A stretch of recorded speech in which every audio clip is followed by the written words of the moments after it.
Ration card उपरे बड़ update जहाँकि जनसाधारण पाई बहुत हेल्पफुल रहिबो।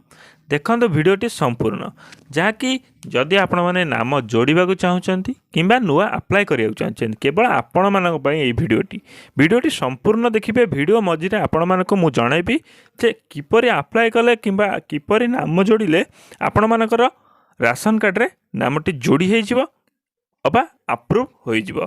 मु आपण मानक भिडियो माध्यम रे जणाइबी। भिडियोटी संपूर्ण देखंतु। ता पूर्व जदि चैनल को सब्सक्राइब करना सब्सक्राइब मध्य करनियंतु। देखंतु प्रथमे जानिबा जे राशन कार्ड उपरे साधारण लोक चाउल पाउचंती एवं गहम मध्य पाउचंती। सरकार एहाकु ध्यान देई 5 वर्ष लेखाए मागणा मध्य घोषणा करिसंती। एहा निर्वाचनी घोषणा मध्य एक अन्यतम योजना जहाँकि राशन कार्ड उपरे सरकार बड़ फोकस रही। जहाँकि केंद्र सरकार 5 वर्ष मागणा चाउल दबाकू घोषणा करिवा परे एबे राज्य सरकार मध्य 5 वर्ष मागणा चाउल देबाकू घोषणा करिसंती।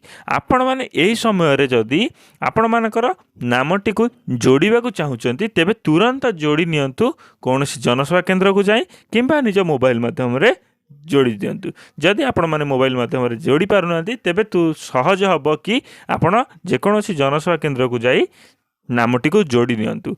जदि आपण माने नुआ अप्लाई करिया चाहछंती तुरंत अप्लाई करि नियंतु काहे कि ना एबे इलेक्शन आसीची आपणकर अप्रूव होई जिवो। ओके एथिरे आपण माने 5 किलो चाउल एवं गहम मध्य पाई परिबे। आपणकर नुआ राशन कार्ड टी हेले आपण माने विभिन्न प्रकार सुविधा सुजोग पाई परिबे। सेथिरे आपण माने बिजु स्वास्थ्य कार्ड योजना रे आपण माने मध्य नामटी रहिबो। आपण मानकर स्वास्थ्य क्षेत्र रे आपण माने सुविधा पाई परिबे। ओके आपण माने बिजु स्वास्थ्य कार्ड योजना रे जदी लाभ कौन मिलूची जानी नांदी तेबे मु आपण मानकु नेक्स्ट वीडियो रे नहीं आसबि जहाँकि बिजु स्वास्थ्य कार्ड योजना उपरे एक भिडियोटी। जदि भिडियोटी आपण मानकु भल लागिथिबो तेबे लाइक शेयर सब्सक्राइब कर दियंतु। धन्यवाद। जय जगन्नाथ।